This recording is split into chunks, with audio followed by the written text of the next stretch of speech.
We have a wonderful all-star panel here. If you plan to sleep, you won't be able to sleep because I am expecting an intense discussion. So I'm gonna try to set the stage before we start our conversation. This panel is about slowdown in emerging market economies.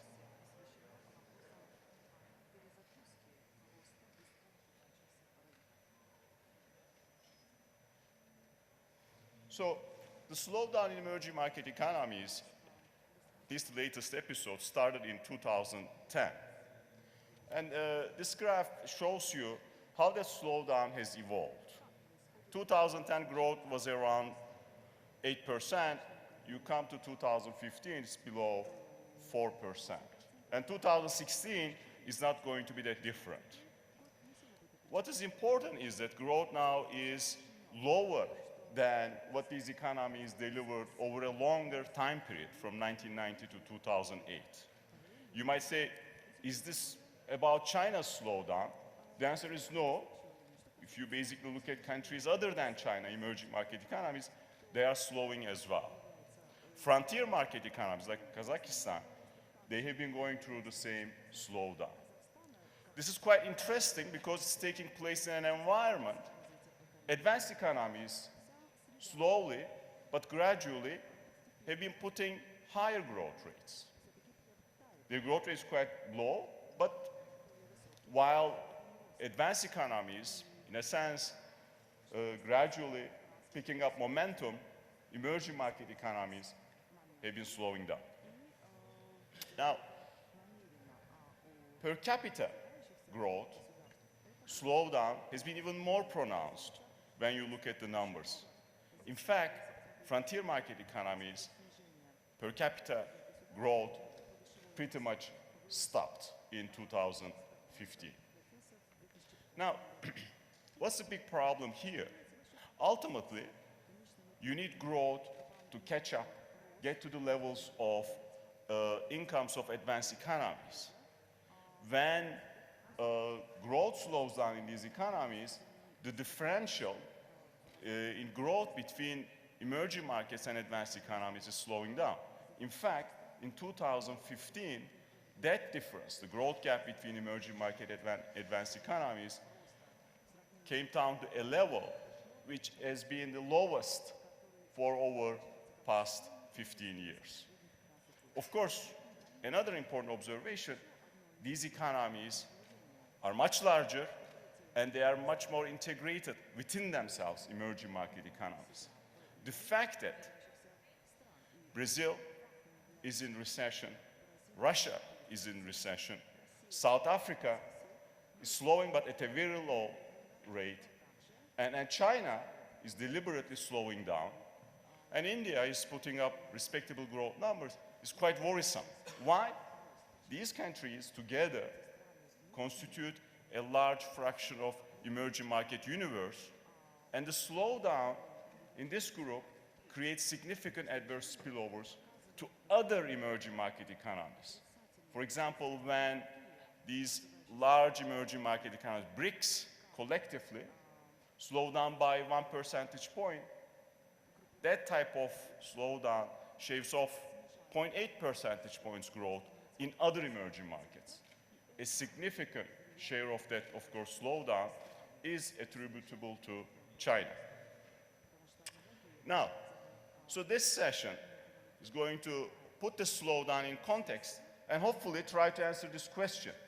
Where are emerging market economies going? So now, as I mentioned, we have an all-star session from academia. We have policymakers, ex-policymakers, as well as representative from a think tank. Now, I'm going to start with Daron Acemoglu. He's professor of economics at MIT. He does not need an introduction. And I'm going to ask him a very straightforward question. Do emerging market economies need a growth reset? And how can they deliver that growth reset? Thank you, Ayhan, and thanks everybody for being here in our session. It's a great pleasure to be here. And the answer is yes, they need a growth reset. But what type of growth reset? So simplifying things, we can put an umbrella structure for the growth model of pretty much all of the emerging markets, whether they are frontier, BRICS, natural resource producer or not. And I would say that it essentially is built on a sort of a dual structure. Many of these economies, you know, we can see this in Astana in Kazakhstan, but you can see it in any capital around the world, have a very modern sector with corporations that look very similar to their European or American counterparts. They are immersed in the world markets, technology, and all of that. And they even have some institutions such as courts that might look very similar to what you would encounter in London or Paris. But behind this sort of inclusive modern facade, there's also a large extractive body. What I mean by that is that the rest of the economy does not really build on technology, innovation, productivity growth, producing niche products, does not mobilize the resources of the entire society in the form of creating opportunities for the vast majority of the people, incentives for them to take part in the in the productive economy. And it is supported by a political structure that doesn't give people voice, that doesn't mobilize the civil society. This dual structure works reasonably well during good times. It works well because you have the natural resource prices increasing, technology imports coming, integration into the world economy, but it is really hiding a lot of the sins of this dual structure. The extractive part not only lives on corruption, rent-seeking, clientelistic policies that instead of listening to the true wishes of the people, citizens, tries to give them handouts to sort of pacify them, but it also really lets a lot of the resources and the capacity of the society remain unused. There could be hundreds of millions of people around the world in emerging markets who have amazing talents, but they could never realize them because they don't go to proper schools. Even if they go to some school, they don't get high quality education. Even if they get high quality education, all future paths of advancement in high-tech sectors and high value-added sectors are closed to them. They can't even become proper citizens because they don't have voice through civil society organizations or democratic processes. And this system, because of this dual structure, because it doesn't generate this productivity growth, is also highly unstable. So it leads to these stop-go cycles. So the sins are hidden during good times, but they come across much more blatantly during bad times when you see the corruption becoming a barrier to economic growth. And during such times, as of now, there are often sort of calls for doing something. What are we going to replace this old model with? And the most natural thing is replace the old model with old model version 2. So you put Band-Aid on the problems. You try to do a few reforms. You privatize a few things. You undertake a few structural reforms, but you leave this heavy dual structure fed by the extractive element of it largely unchanged. Why do you do that? You do that because the people on the top of the business world, on top of the political world, those who are with the bureaucratic power in these societies don't really have an incentive to change things. You do that because the true change is really difficult. You know, institutions are highly persistent. They are highly persistent because when you try to change them, they resist. When you try to change them, they explode and something bad comes instead of the previous bad one.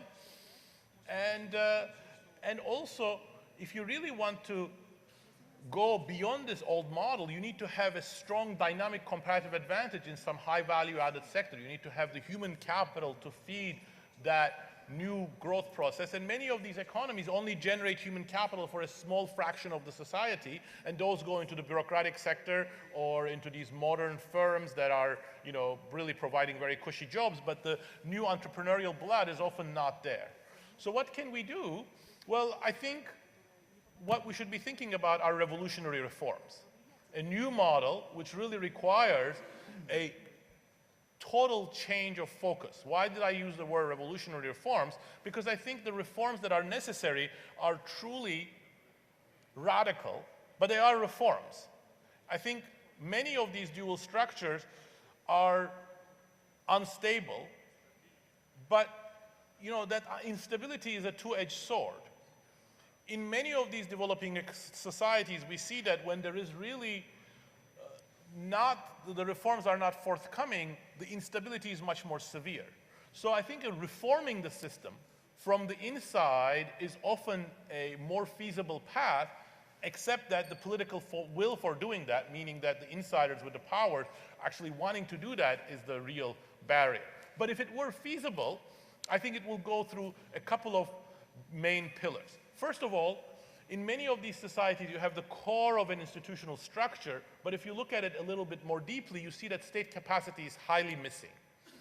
By state capacity, I mean the ability of the state to enforce laws, to provide public goods, to adjudicate conflicts, to provide security. In many of the emerging markets, you have a little bit of that, often concentrated in the capital or in some of the other major metropolitan areas, but the rest of the country, under vast parts of the country in Latin America, in parts of Asia, in Turkey, in Africa, are totally outside the power of the government, because the government does not, the state does not have that capacity.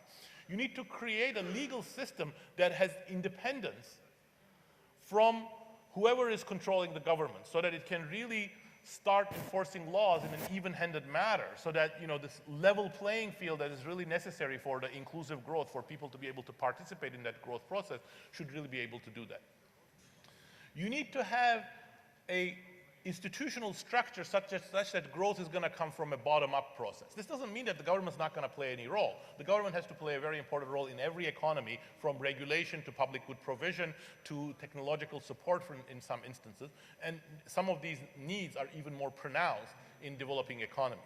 But it is of utmost importance that the relationship between business and government is of arm's length.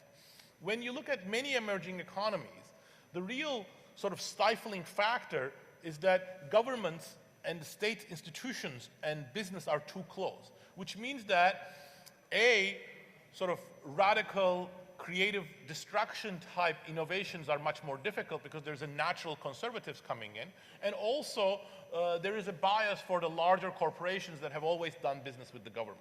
So that needs to sort of change. A third pillar of that, which is related, is that we need to embrace a little bit of instability. Stability is very important, especially political stability, but instability in the business realm is very important. If you look at many developing economies, there's a real fear of investment projects, which are often sort of launched as national pride items, failing. But you can never have a market economy that's going to be innovative, that's going to try to produce niche products, that is not subject to either the creative destruction, which means the new replaces the old, so makes the old fail, or the new tries something new and itself fails. So that failure needs to be part of the business culture, and again, that requires not just an institutional reform, but a general reorientation of the growth process. And then fourth, you need the bottom-up process to go beyond the economic realm. You need the civil society to become more active and more involved, not just in economic affairs, but overall social and political affairs. And that's even a harder step, because many of these dual structures have been supported by a top-down political system. All of these are revolutionary in some sense, but there are revolutionary reforms, because you don't want that to be resolved necessarily in the streets. You want that enough demand for change to come from the bottom up, that reasonable policymakers start making room for those sorts of revolutionary reforms. Is that easy? I think it's very difficult, but I think a very important first step is diagnosing the problem. I think part of the reason why we keep replacing the old model with old model version 2, old model version 3, old model version 4, is because we don't diagnose the problem correctly. We think that we can just band-aid the underlying issues with a few structural reforms, with a little bit of central bank independence here, with a little bit of privatization here, but really the need is one for a much more holistic institutional overhaul of this growth model. Thank you.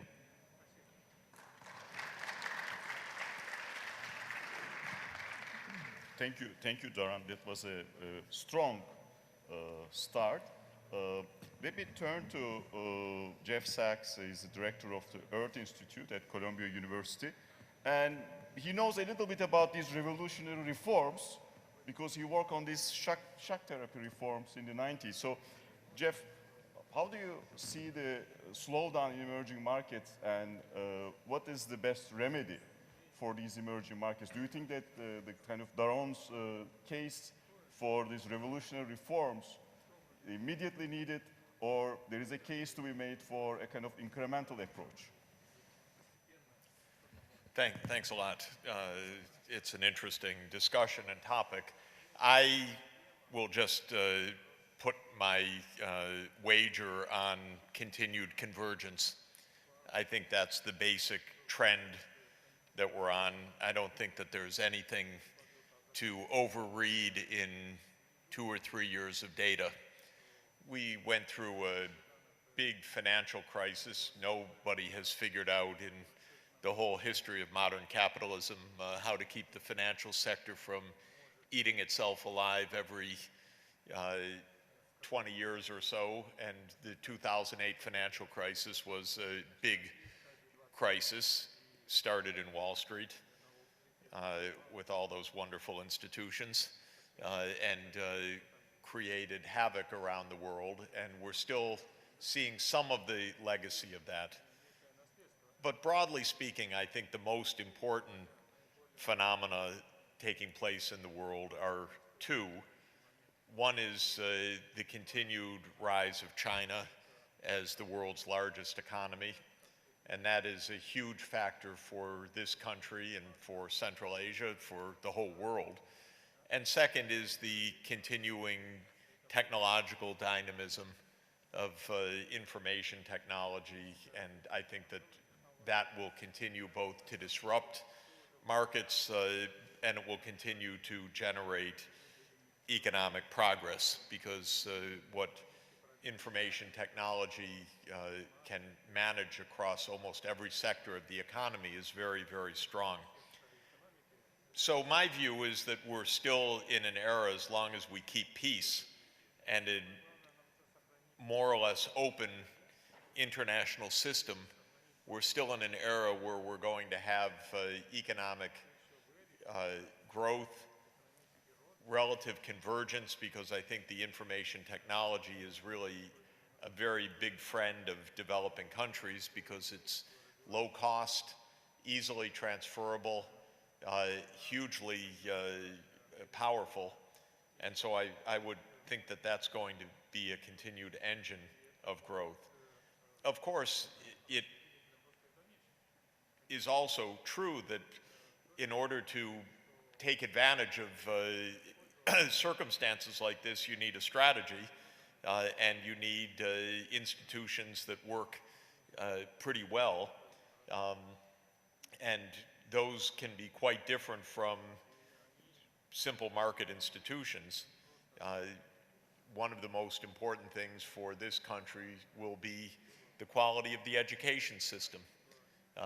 That's really a big, big challenge, because when you look at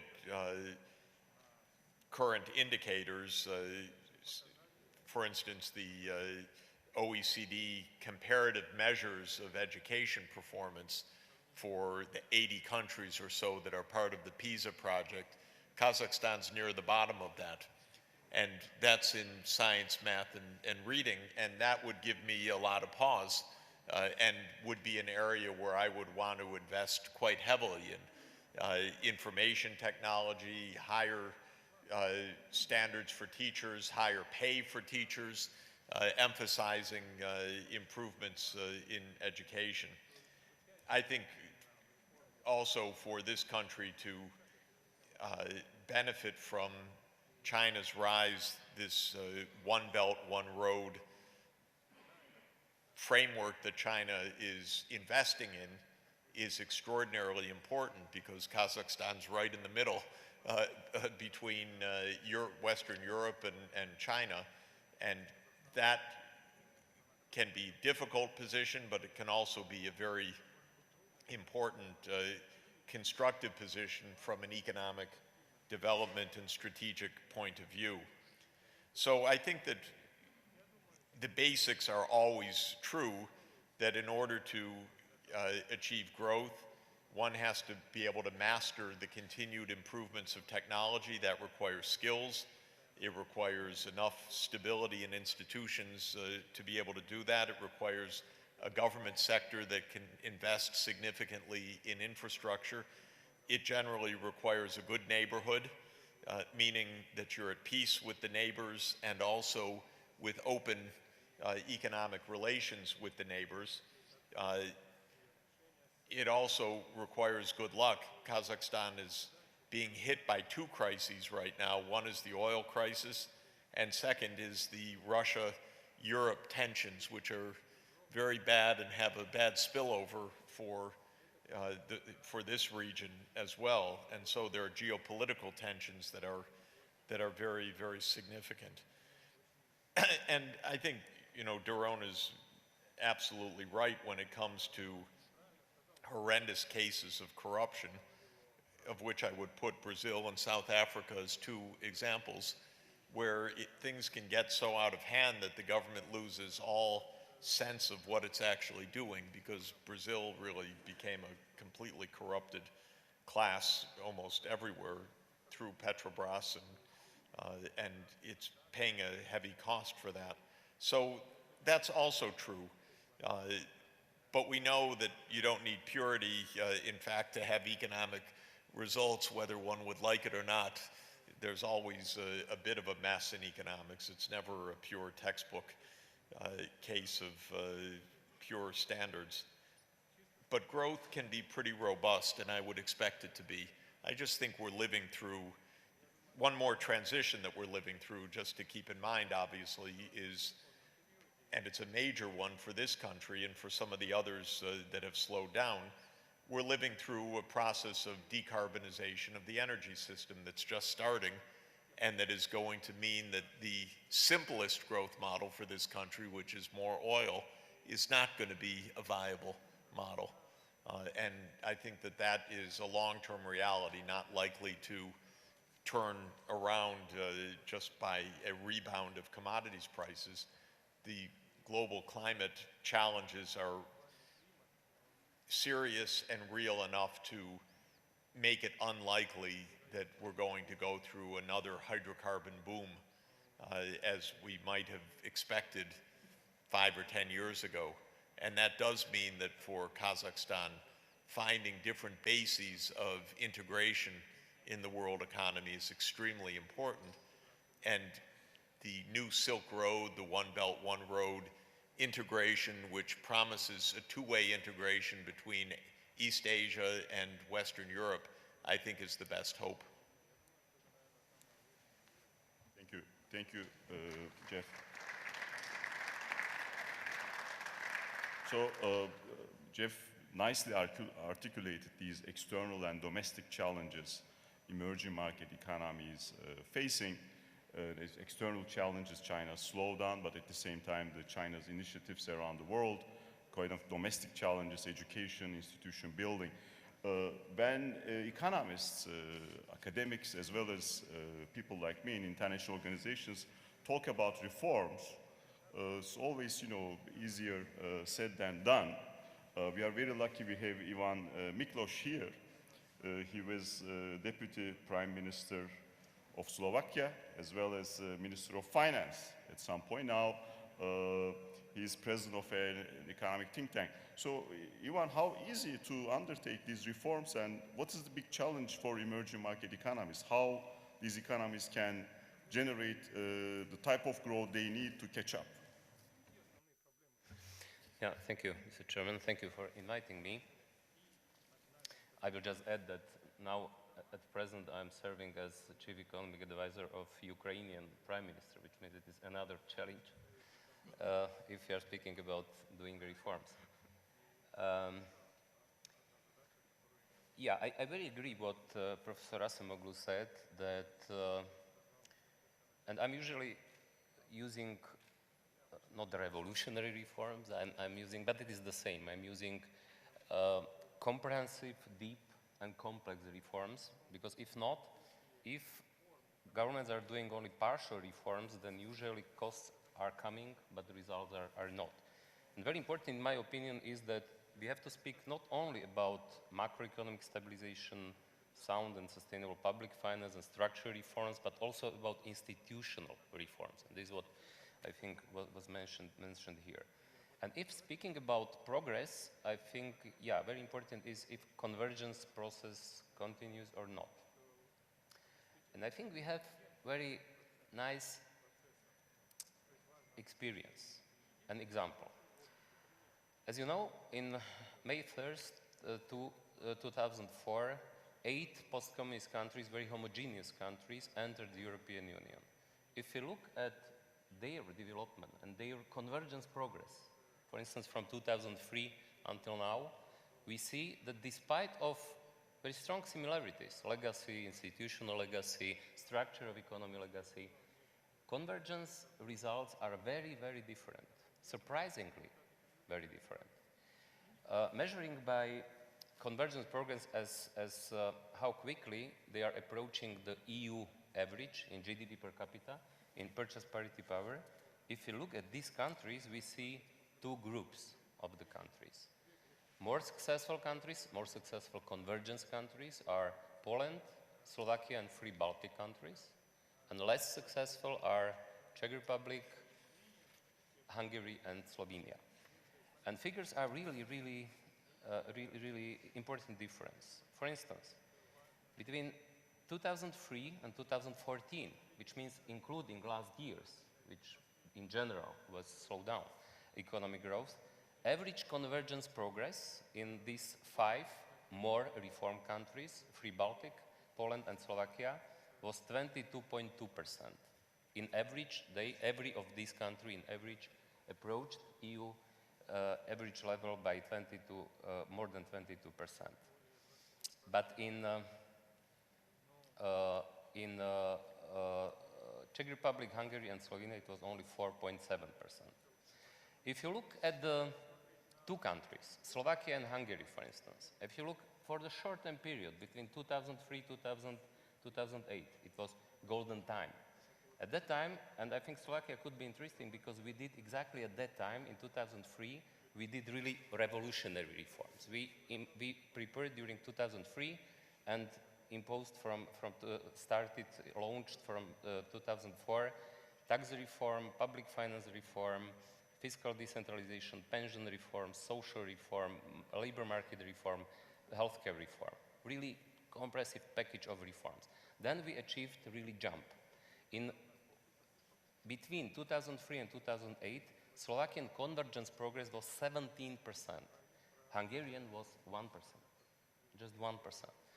And of course, you can say, okay, this was golden time, it was global boom, but I'm convinced that now, in more difficult times, it is even more important and not less important if these kind of reforms are done or if not. Which means I very agree that necessary precondition for successful convergence progress is deep, comprehensive, revolutionary package of macroeconomic stabilization measures, structural reforms and institutional reforms. Easier to say than to do, because what is the biggest problem is that reforms are much more political than technical problem. From technical point of view, we know what to do, but of course from political, this political problem, because everywhere in the world, people don't like changes. There is risk aversion, which is normal behavior. And then, what is, in my opinion, the most important, you need strong leadership, political leadership. You need ownership of reforms, and you need also very strong communication. And if you are looking at the successful countries, we see that these preconditions have been fulfilled. And it means that we need, because what is the biggest threat for the reforms, for the necessary progress, not only in emerging markets, everywhere, is populism. Growing threat of populism, threat of protectionist, isolationism, Which means in this regard, it is necessary to have politicians who will do this despite of difficulty, despite of political risk connected with this. I remember when we discussed, when I was finance minister in 2002, 2006, we discussed many times in ECOFIN meetings. It was at the time a Lisbon strategy in the mid-time. Lisbon strategy, if you remember, said that Europe wants to catch up US until 2010. Then it was clear in 2005 that is not going on, and we discussed why. And then at that time, Jean-Claude Juncker said, he was at the time Prime Minister of Luxembourg and Finance Minister as well, and he said, of course we all know what is necessary to do. What we don't know, how to win elections after doing this. But I think this is not true, this is a mistake, because there are examples from Baltic countries, from Slovakia as well, that after doing these kind of reforms, if they are really done such revolutionary, because if reforms are sufficiently complex, deep and comprehensive, and if you are starting with them at the beginning of election period, then it is chance that they will bring results, and it is chance that it will be not political suicide for those who are doing them. Let me mention a few words about Ukraine, how I see situation in Ukraine from this point of view. I think Ukraine did during last 2 years after Maidan much more than 20 plus years before. But on the other side, it was not done enough. It is a lot of what is necessary to do. And again, the biggest problem is not strong enough leadership, ownership, and communication of reforms. If I speak about leadership, you know what I mean. If I speak about ownership, I mean that politicians have to be convinced deeply that they have to have vision, will, and courage to do, and to be convinced that they are doing reforms, not because IMF is pushing, because financial markets are pushing, because European Union is pushing, because the worst example of absence of the ownership of reform is Greece, Greek government. And communication means that politicians have to communicate, have to use every possibility and opportunity to communicate, but also to communicate by fighting against populists, because this is the biggest threat. If you are speaking about today's Ukraine, the biggest threat is even bigger, I think, than Russian aggression, is growing influence of populists. And if there is insufficient leadership, ownership, and communication of reforms, then it is a real threat that populists will stop reforms. Which means this is, in my opinion, important in every country, not only in emerging countries, but especially if we are speaking about commodity export countries, it is even more important to do these reforms because the situation changed in the market, and we can see the worst example how to deal with this is Venezuela. Also, very bad example is Russia. Kazakhstan has chance. If I heard Minister Bishimbayev what he said in previous session, what they are planning to do. If these reforms, including privatization, including improving business environment, institutional reforms, will be done, then I think Kazakhstan has a chance to succeed and to be successful. Thank you. Thank you. Thank you, Ivan. So reforms by themselves, of course, not sufficient. There has to be substantial ownership of these reforms and push them through. So we talked about Central Europe quite a bit, Ukraine including. Now we are very lucky because we have a veteran central banker, Deputy Governor of Central Bank of Mexico, Javier Guzman, with us. Javier, how do you see the slowdown in emerging market economies, and what's the perspective from Latin America and Mexico?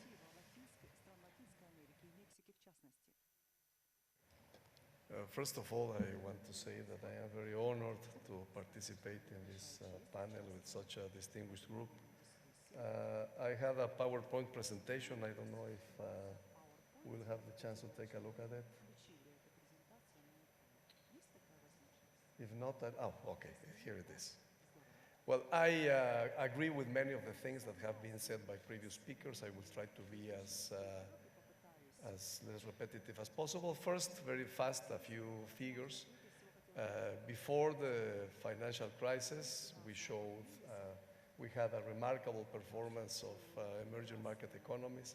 If you take a look at the rate of economic growth, for instance, during the period 2000 to 2007, we had nearly 7% on average. Of course, this allowed emerging market economies to increase significantly the share that they have in global output. If you measure that in PPP adjusted terms, you will see that the share of these economies in global output rose from around 40% in 2000 to more or less 50% by 2007. This, of course, resulted in an increase in the well-being of the population of these economies, measured on the basis of nominal GDP per capita, also adjusted in PPP terms. You will see that there was an increase of nearly 70% in that period. After the global financial crisis, emerging market economies showed great resilience. However, a short period after that, they began a deceleration of economic activity. And this is worrisome because it has been persistent and it has been generalized across countries and regions. Of course, understanding the reasons behind this deceleration of growth in emerging market economies is fundamental to see what the recommendation is. External factors, of course, have played a decisive role here. We have heard a lot about the deceleration of economic activity and in production and potential growth in advanced economies, the deterioration in terms of trade, of emerging market economies, the tightening of external financial conditions, the decline in the volume of trade, and so on. However, from my point of view, the main challenge for emerging market economies nowadays is of a domestic nature. And why am I saying this? Well, first of all, there are recent empirical estimates of the determinants of growth in emerging market economies, the IMF, the World Bank, and they suggest that in the most recent period, it is internal factors, and especially a slowing down of total factor productivity growth that is determining the evolution of growth in emerging market economies. Secondly, there are demographic trends that are going to affect the performance of emerging market economies in coming years. In particular, what we are seeing since 2010 is a deceleration in the rate of growth of the working age population in these countries. And third, we are seeing a change in the external environment for emerging market economies, which is not of a cyclical nature. It is a structural transformation of external environment for these countries. And this, of course, has very important implications for economic policy in these economies. What are these factors? Well, we see, to start with, that the possibility of a substantial recovery of the world economy is still out of sight. In this respect, it is important to note that the potential rate of growth in advanced economies has declined. We have even seen some discussion about the possibility of secular stagnation in these countries. But irrespective of whether this is a reasonable possibility or not, it is clear that will be a long time before we see rates of growth in the advanced economies at rates similar to those that we saw before the global financial crisis. Second, we have the problems in China. We had a lot of discussion on this morning. There is a transition which is reducing the rate of growth and the rate of potential growth in China. In this context, it is not surprising that what the IMF is projecting is a deterioration of the terms of trade of emerging market economies until 2021. And we have an additional problem, which is the normalization of monetary policy in the US, and in general, the situation of uncertainty that we are seeing in international financial markets. What is this suggesting? That external financial conditions for emerging market economies are going to remain difficult for a significant period of time. To sum up, with the nature of the recent deceleration of growth in emerging market economies, and with the structural transformation of the external environment that these countries will be facing, it is clear that they need to strengthen the domestic sources of growth, and this is clearly a challenge of a domestic nature. What should emerging market economies do to meet this objective? Well, what you see here is nothing very new. It looks very simple. It is not simple at all. First of all, macroeconomic stability. There is no need to elaborate on this. There is, I think, universal agreement on the importance of macroeconomic stability. The only thing I would like to say here is that there is a big difference between theory and practice. Implementation has proved to be a very difficult issue. In fact, we continue to see in a number of emerging market economies high fiscal deficits, high current account deficits, high levels of debt, and so on. And if you take a look at the sources of the deceleration of economic activity in emerging market economies in recent years, you will see that one of the factors is precisely macroeconomic stability, or the lack of macroeconomic stability. Second, financial stability. This is a more complicated issue.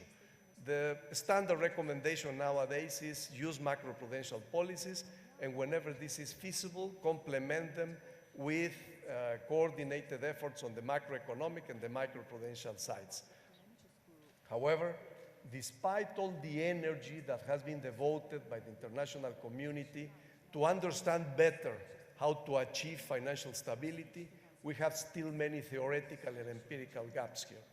And then finally, structural reform. I think there is no doubt, there has been a lot of discussion about this, about the need to take action on the supply side. And this is, of course, underlined by the importance of the decline in productivity growth in recent years, in the deceleration of growth in emerging market economies, but also because of the risk that these countries face of falling into the so-called middle income trap. That is to say, the stage where they have reached an income level where the underutilization of resources and the easy productivity gains have been, are diluting. On the other hand, an element that has also been mentioned is in recent years, we have seen only a few emerging market economies implementing comprehensive packages of structural reform. Part of that is explained by the rates of growth that they observed during the period before the global financial crisis. This led indeed to some complacency. The situation, of course, has to change if emerging market economies want to continue to grow at reasonable rates. Is it possible to make recommendations of a generalized nature for these countries? Of course, that is not possible. It all depends on the particular characteristics of each economy. But I think that on the basis of the international experience, and I would add also on the basis of the experience of Mexico, we can underline a number of principles of a general nature. And what are these? You will see a lot of coincidence with what has been said already.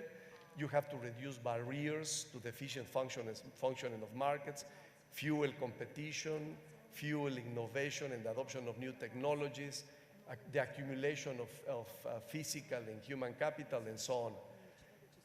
Institutional reform should take a very important role in any process of structural reform. Third, it is important to recognize that there are synergies between reforms in different areas.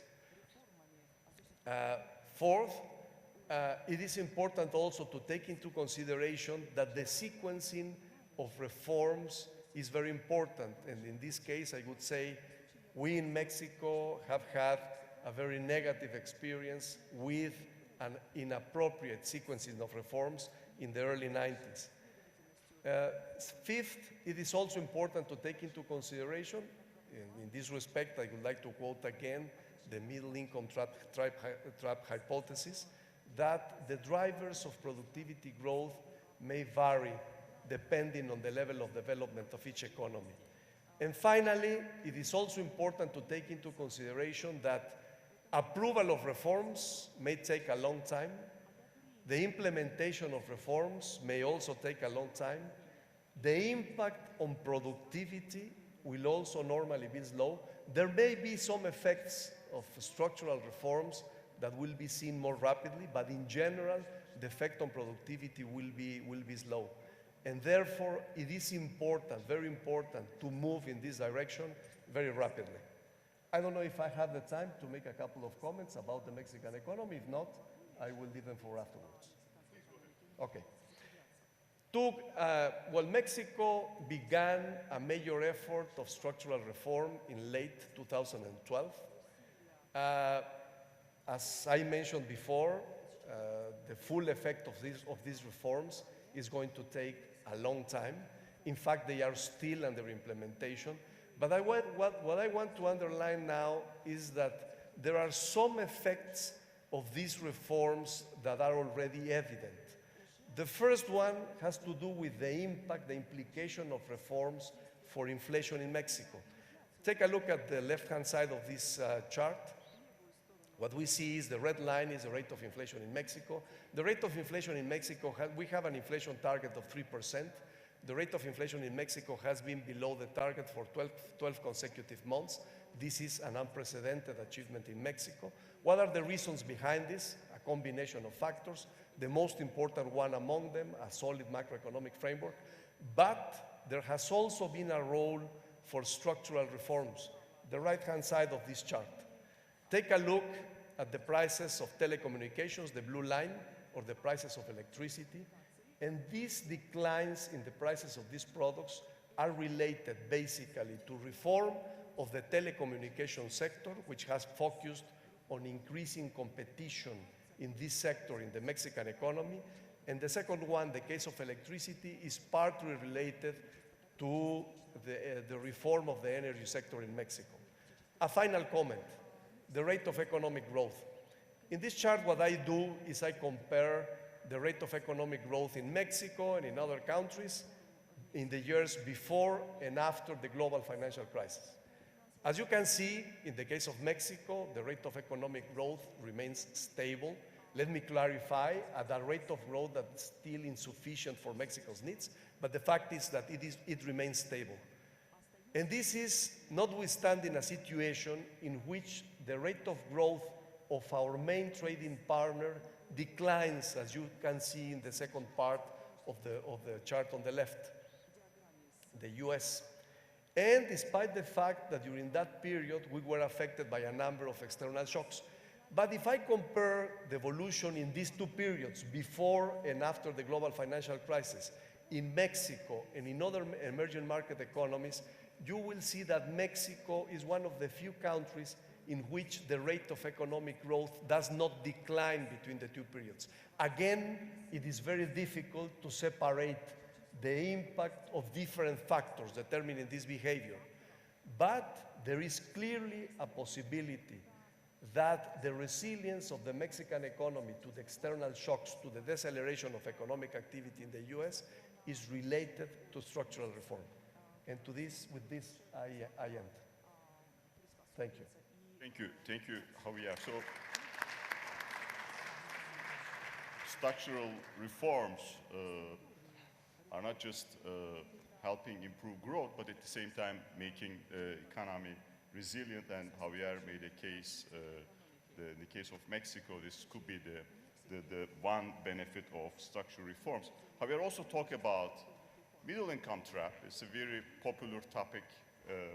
When I visit countries, people ask me about it. And we have Erik Berglof here. Erik used to be the chief economist of the EBRD. Now he's the director of the Institute of Global Affairs at London School of Economics. Erik, how do you see the slowdown in emerging markets, and how should we think about this middle income trap question in the context of this recent slowdown? Yes, thank you very much, and thank you for inviting me to this panel. So I think there's no doubt, when I travel in emerging markets now, this is the dominant paradigm. You go to China, you go to India, you go to Turkey, everywhere it's the same notion, this middle income trap. And it's somewhat surprising perhaps, because a lot of the academic literature over the last few years at least have basically shown, or at least suggested, that this idea that countries would get stuck at some particular level of income doesn't really hold out in the data. And it also seems rather implausible that countries that are so different in terms of structure would, at some particular level of income, end up in trouble. So that's, what, and this idea that you countries get stuck is on the face of it not so easy to establish. Yet, this transition from middle income to high income is clear, and some of the previous speakers have mentioned this. You need a change of both institutions and a change of economic structure.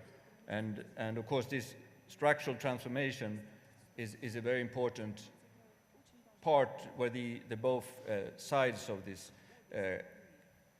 both institutions and structure need to change together through an interplay. And what we see is that countries that grow fast as low income also tend to grow fast as middle income. And so I think one should look at what are the abilities of different economies or different economic systems to make this transformation, to have a successful interplay between institutional change and structural change in the economy. And when I look at what countries have been successful and what countries have been less successful, I think there are a few things that stand out. It's really about building in kind of transformational pressures, but also abilities of institutions to transform themselves. And so, give you an example of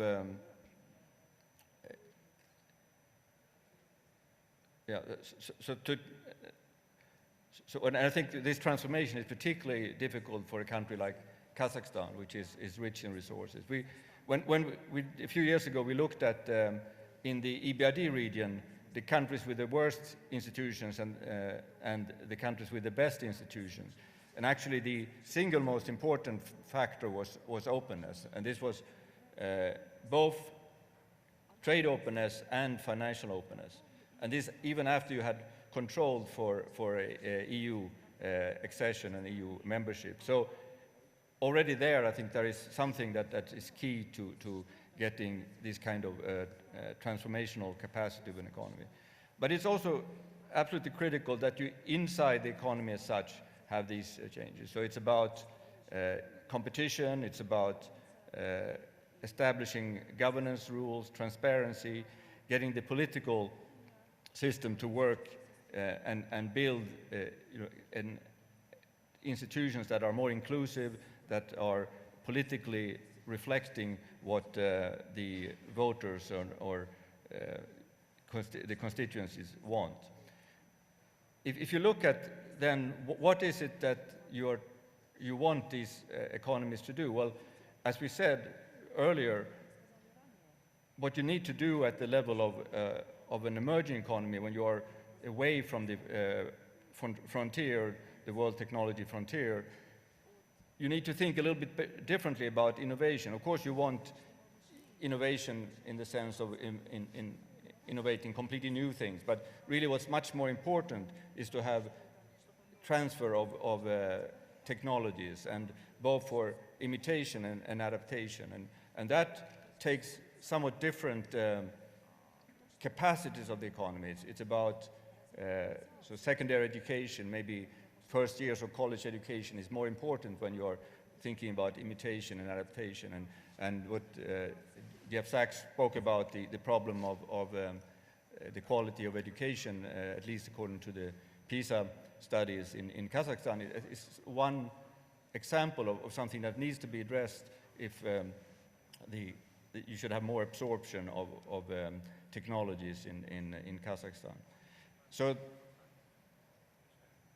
both for middle-income countries that to move towards the frontier, it of course needs over time to build capacity to genuinely innovate and have a supportive R&D policy, have competition, have a regulation that enforces transparency in the economy. So there's a whole range of issues to drive productivity that are quite different for emerging economies than for advanced economies. So, and of course, Daron spoke about this dual structure that you see so prominently in many emerging economies. And of course, that's another aspect of that is these very long tails of inefficient firms. And so you need to, again, it's about finding pressures inside that push these companies out of the economy, and does it in a way that is also takes care of sort of socially allowing people to transfer to other sector, other jobs. Yes, one last thing that I think is particularly striking when you come to Kazakhstan is the lack of medium-sized firms. So you have fair amount of small firms, so you have some very large firms, but you have almost no middle-sized firms. And given that the experience is that it's really most of the productivity improvements come in small firms growing into middle income and then maybe growing even bigger. And that's where a lot of the growth really has come from in advanced economies. And so you need to build that capacity of small firms. Small firms will fail more often, but the small firms that succeed, they are the ones who really drive productivity in the economy. So that's finding ways of promoting that is absolutely key. Thank you.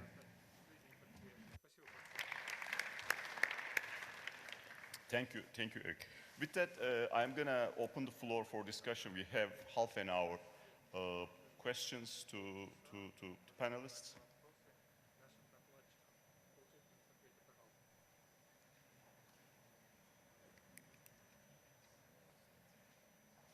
Please. Do we have a microphone here?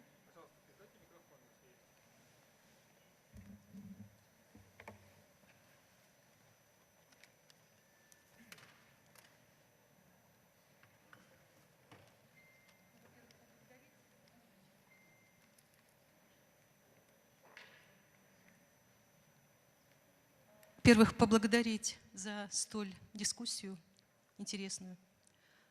Мне хотелось бы сказать, что Казахстан не Венесуэла, Казахстан не Греция. Казахстан – страна, которая провела уже достаточно много либеральных реформ. У нас очень либеральный рынок труда. Недавно принят новый закон о занятости, новый трудовой кодекс, в котором очень учтены права работодателей. У нас либеральная пенсионная система. У нас накопительный пенсионный фонд, и люди копят пенсию сами. Ну, сейчас переходный период, то есть какая-то часть идет из бюджета. У нас очень высокий частный сектор, у нас очень либеральная налоговая система в рамках, скажем, стран бывшего Советского Союза. У нас самые низкие ставки налоговые. И, безусловно, все это способствовало тому, чтобы экономика все-таки была рыночной, но издержки нефтяной экономики всем известны. Мы жили слишком хорошо, мы слишком жили незаслуженно где-то хорошо, наверное. Сейчас мы получили макроэкономический шок, и главная задача, как нам выйти теперь из этой ситуации. Мы буквально небольшое экспресс-исследование провели для того, чтобы понять, кто сейчас выживает, кто развивается. Мы взяли два критерия. У кого есть рост производства в 2015 и первый квартал 2016 года, и у кого одновременно растет производительность труда. И мы обнаружили эти отрасли, их немного. Это отрасли обрабатывающей промышленности, пищевая промышленность, металлургическая промышленность, производство готовых металлических, неметаллических изделий. То есть есть какие-то ростки даже вот в этой сложной ситуации.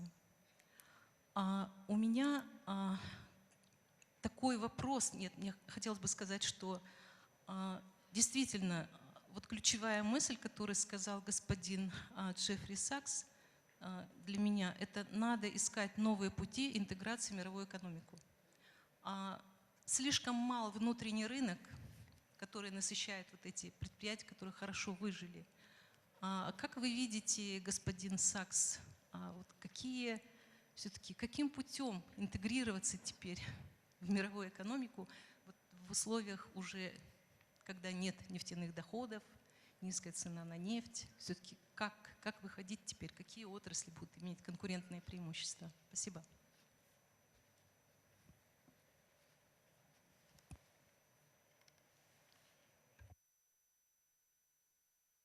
Thank you. So the first question is, Kazakhstan,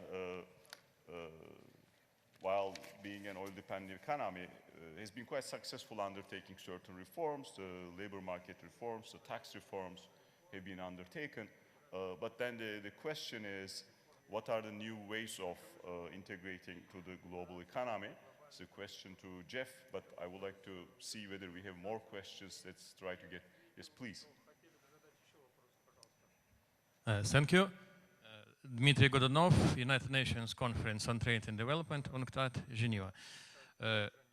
Very short question. In my organization, I am a regional focal point for so-called Group D countries, which are called economies in transition, which includes Kazakhstan, Slovakia, Ukraine, and so. Question is, what will happen with this concept in the future? Because these countries are asking me, so are we still in transition, like 25 years or more? If you're in transition hall, eventually you should arrive somewhere. Yeah, thank you. So, we have one more question. Фамилия моя Байзаков.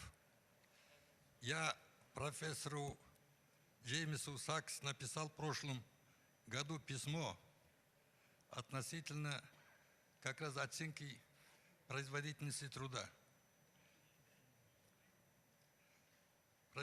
Мы раньше производительность считали по валовой продукции в советское время. После трансформации мы начали считать по. Теперь мы считаем по ВВП, по вашей книге, по макроэкономике. И дефлятор считаем, и номинальный ВВП, и реальный ВВП. Оказывается, Пикетти писал недавно, что и инфляция, и реальный ВВП считается неправильно. Вот профессор Алпспаева задает вопрос, считает производительность труда. Как вы считаете, правильнее будет считать производительность труда? По какому критерию?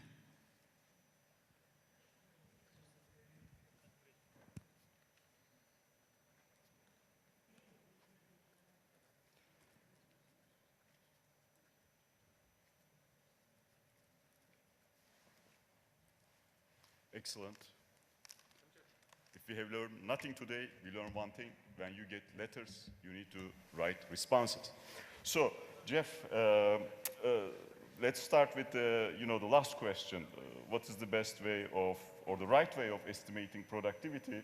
Of course, your textbook was a guide, but has that changed?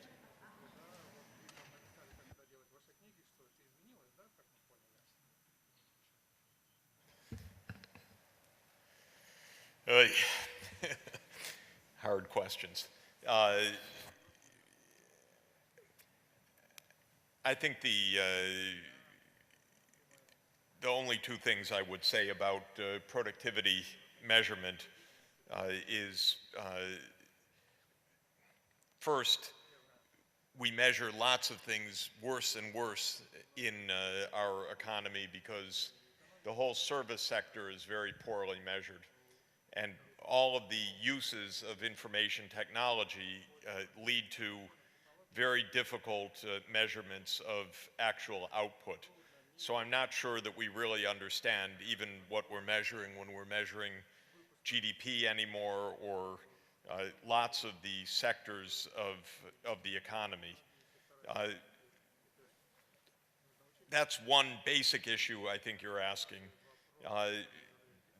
The second point, obviously, is to measure not just labor productivity, but some kind of more inclusive total factor productivity, so that you get a better measurement, especially in capital-intensive economies, of what's happening. But the fact is, in almost all economies right now, we have a very serious challenge of our standard measurements not keeping up with the real nature of output, especially as it becomes less and less material and more digital. So I think there are general measurement issues. If I could say something about the other two questions very briefly. My point about Kazakhstan's integration into the world economy is that the rise of China is fundamental for Kazakhstan's economic future in two ways. One is that you have a huge market now that on your neighborhood that was not a huge market 20 years ago. And so China is a transformation for the reality of this country in a very fundamental way. The second aspect of China's rise is that China is intent on building the infrastructure linkages with Europe, the so-called One Belt, One Road network, both the overland route, which is through Kazakhstan, at least the northern corridor, and the ocean routes through Southeast Asia. And I think this is very important for this country as well, for all of Central Asia, because if there is a high quality, high speed freight, passenger rail, and other infrastructure integration, that's going to open a lot of economic activity for this country as well in a very wide range of industries. So to my mind, this new Silk Road or One Belt proposal of China to build a major infrastructure program between Europe and East Asia is really probably the most significant single factor for Kazakhstan's future economically, because you're a landlocked country between two large economic units, and if those connections are improved in transport, logistics, connectivity, power, that is the underpinning of all manner of economic integration.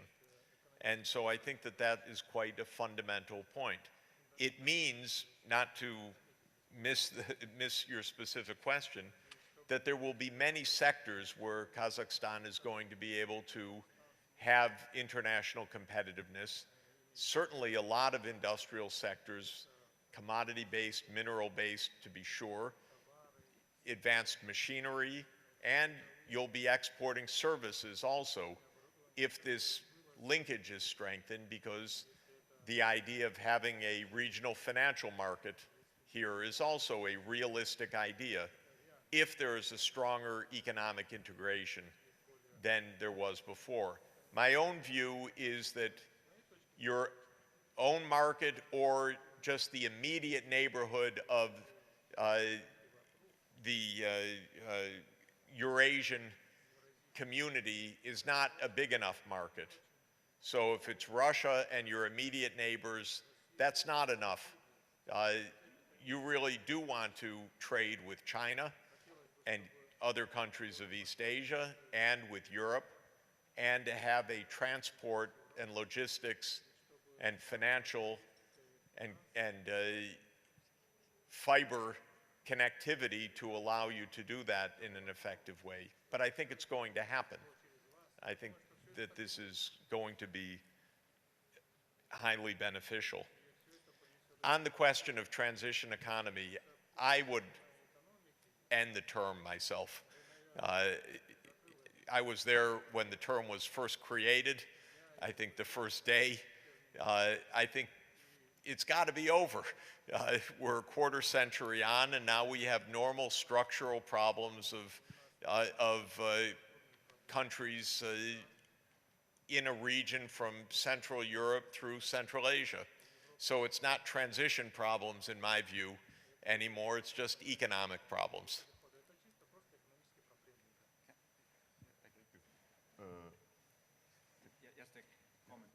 On this. because I never used transition in my presentation.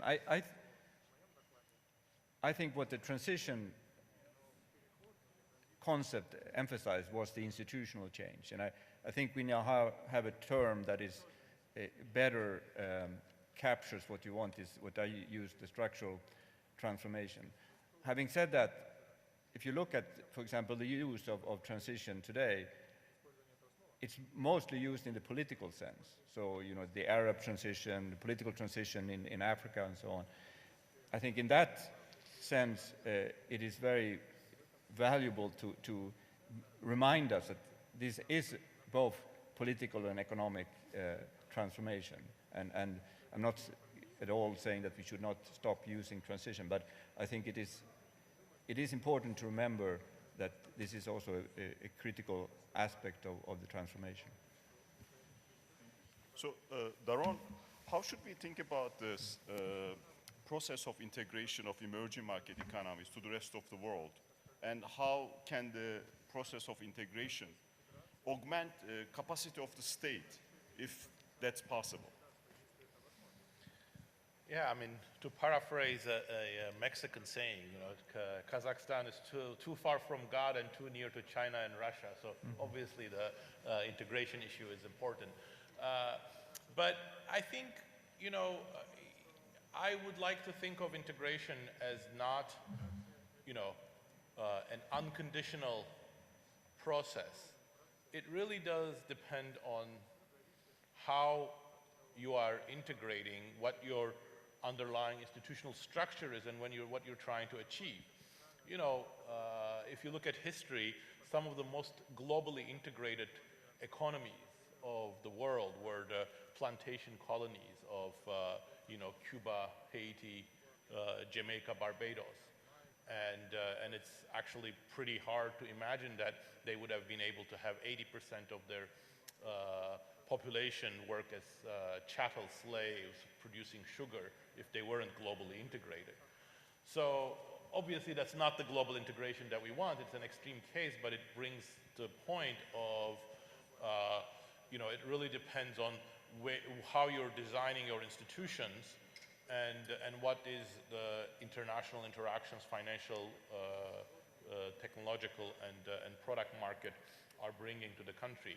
So I think the global integration that many resource-based economies have undergone over the last 50 years have not been very productive, both in terms of building high value-added sectors, nor have they brought an institutional or private sector dynamic that has been good for institutional development. I think the trap is to repeat exactly the same thing for many of the new resource-based economies of the 21st century, and the biggest sort of barrier to that, or the biggest sort of way out of that, is what Jeff also emphasized, which is technological. So today it's not possible to be integrated into the world economy in any shape or form without also being technologically integrated. You know, there are, of course, ways in which governments can try to sort of manipulate that. You know, China is a master of that. Iran was very successful at that, especially during the Green Revolution days. But I think ultimately that technological sort of integration does bring information, does mobilize parts of the media or civil society, and perhaps it's a partial insurance against the worst sort of global integration. But I think, again, the Chinese example shows that it's only a partial insurance and the process is very slow, and there are other repressive or other means of controlling civil society. I think also that technological convergence is a much more complicated object in this current technological environment. It is absolutely true that, you know, one optimistic view is, you know, get globally integrated, and that will bring technologies, and technologies will always cause convergence. But I think the easy path to convergence through technological catch-up has also been closed for many economies, many emerging economies, Kazakhstan probably included. You know, how did the classic technological convergence go? Well, you started in low value-added, labor-intensive sectors, and you produced those and you exported them. That way you developed both the private sector, some know-how, some global sort of expertise. But today, you know, there is China, which is very effective in monopolizing because of low cost and relatively high productivity, or many of these low-cost, low value-added sectors. They're now kind of taking over a lot of the medium value-added sectors.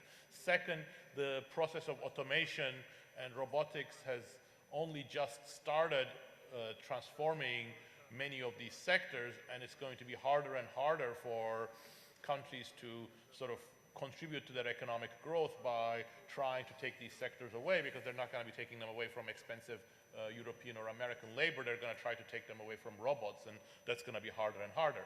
So I think that again means that we have to think in a more nuanced way about technological sort of integration also. So all of that to say is, yes, I think the future is one of global integration, but global integration comes in very different shades and colors, and we have to be careful which one we choose. And again, the natural sort of inclination of a political system might not always be the one that serves the long-term interests of a society. We have time for more questions. Yes, Christoph.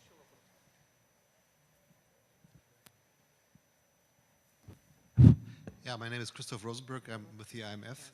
I want to get back to something that Erik said at the very beginning, at the end of his statement. He made this statement that small firms drive productivity gains. And I wonder if that is really always true.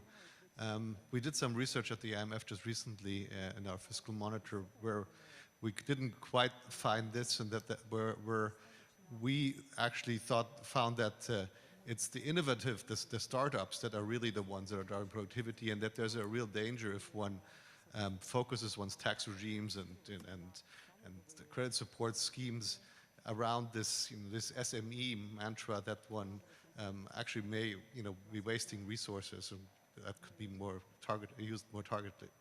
Maybe you have a thought on that. So I didn't say that SMEs. I said that SMEs that grow to become medium-sized and then larger. That's where most of the productivity gains come from, or the most productive firms. I agree completely that there has been way too much emphasis on promotion of SMEs as such. I think where I think there's a real need, particularly in this country, is to encourage small firms to grow large, or take away those barriers that come. And I remember in Russia we did a long time ago now, but it was when they implemented their SME programs, it was very clear that up to a level of sort of 17, 18 employees, you were sort of fine, but then you were discovered by all these bureaucrats and whatever fire inspections or licensing and so on started to bite. So, and of course you get more interesting as a corruption target if you grow a little bit bigger. So I think it's those kind of institutional constraints and maybe lack of institutional support that I was talking about. Thank you. So let me turn to Ayhan and ask his views about this transition. Where are we in the transition? And should we call it transition anyway, since you basically transformed? Yeah, I have nothing against this term.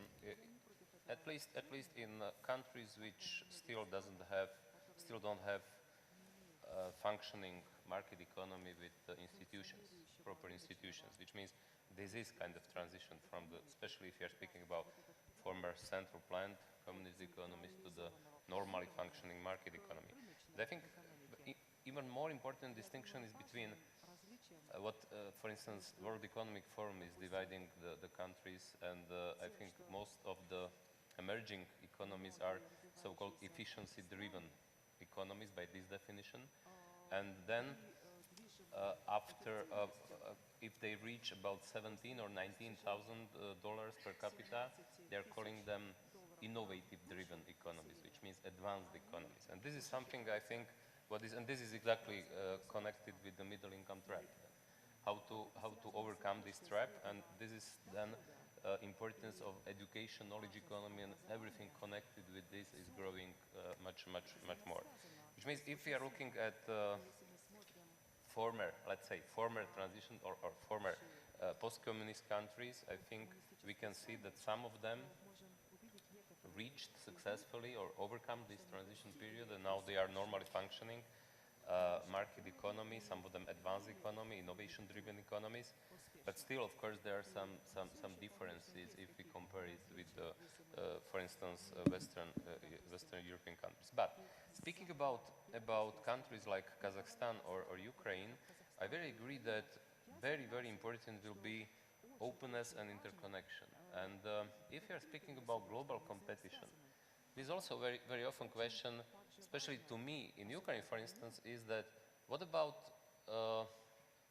priorities? Because Slovakia is well known that we are #1 in the world by producing cars per capita. Even 2 years from now, when Land Rover Jaguar will start production, we will produce 2 times more per capita than second country, which is Czech Republic. And everybody is surprised in Ukraine if I'm arguing that we didn't have any specific policy, that we didn't choose when we did reforms that we want to be #1 in the producing cars. No, we did reforms. We improved general business environment. We did structural institutional reforms. And then, because we had this comparative advantage in mass industrial production, despite we didn't produce. During communism, in Slovakia was not produced personal cars, which means, but we had tradition in machinery, heavy machinery, and which means it was kind of not explicit decision of the government, which means I'm trying to argue that don't do this, don't create some favorite branches or areas in which to speeding up this transition or this development. As much as reforms as possible, and then these comparative advantages will be used if country will be open and integrated to the global economy. Thank you. I'm gonna give the last word to Javier and ask his views in the context of integration, given that Mexico is very much integrated to the North American economic space through NAFTA, as well as the global economy. How should a country like Mexico think about integration going forward? Well, in the case of Mexico, integration to the rest of the world has been extremely important for economic development. I would say, to start with, Mexico was an economy which was very closed until the mid-80s. Nowadays, Mexico is one of the most open economies among emerging market economies, both on the trade and on the financial sides. And we have positive at the end, but different experiences in both respects. In the case of the trade opening, it began by joining the GATT, and then culminated with the signing of the North American Free Trade Agreement and with the signing of a number of additional free trade agreements. I think that has been one of the most fundamental institutional changes in the Mexican economy in recent years. You have to take into consideration, in the early 80s, Mexican exports were dominated by oil. Oil accounted for more than 80% of Mexican exports. As the economy began to be open, a process of stimulus to the growth of manufacturing exports began, and nowadays they are the overwhelming majority of exports in Mexico. So the opening on the trade side in the case of Mexico has been fundamental to develop a competitive export sector. And on the other hand, of course, it has also been of a lot of benefit for consumers in general.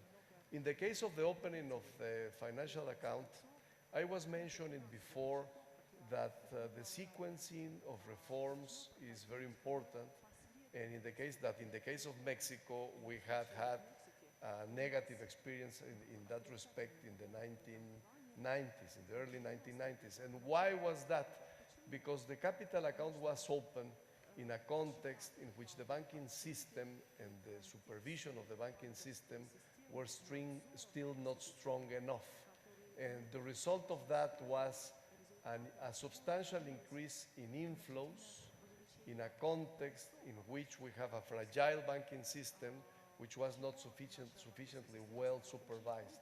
And that was one of the reasons for the crisis, the macroeconomic crisis and the crisis in the banking system that we had in the 90s. So one of the lessons there is that you have to be very careful when you embark in a process of structural reform in the sequencing of the reforms.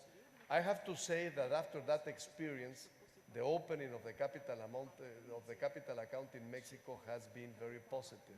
In fact, one of the main reasons for the development of the Mexican financial system is precisely the opening of the capital account. So at the end, the experience has been positive, but you have to be very careful. Thank you. With that, I'm going to provide a quick summary before we conclude.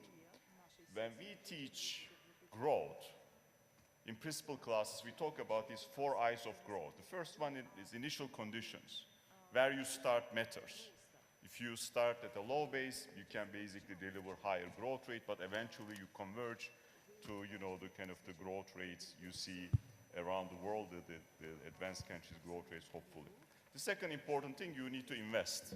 Investment in human capital, investment in physical capital, infrastructure, quite important, and I think that a number of panelists emphasized that. The third one, innovation. You need to find a way to innovate, improve productivity, and become competitive, especially in a highly integrated global economy. Finally, you need to basically have strong institutions. There are different ways of thinking about that. Daron made a very nice case and emphasized the importance of revolutionary reforms to increase state capacity to build institutions. And Ivan talked about the importance of ownership of reforms. I think we can all agree that this underlying slowdown in emerging market economies is a formidable challenge, and we need all of these tools together, innovation, investment, and institution building, and we hope that policymakers are listening and they will undertake the measures necessary. I would like to thank this all-star panels. It was a wonderful discussion, very informative. Thank you very much.